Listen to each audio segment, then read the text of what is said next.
Bom dia, pessoal. Eu disse que ia continuar a poda das minhas goiabas e vou mostrar aqui, ó, o principal detalhe na poda da goiaba.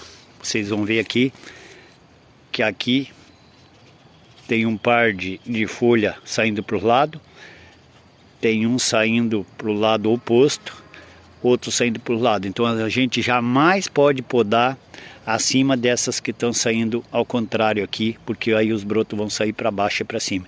Então tem que podar nessas folhas laterais aqui, tá bom? Bom dia.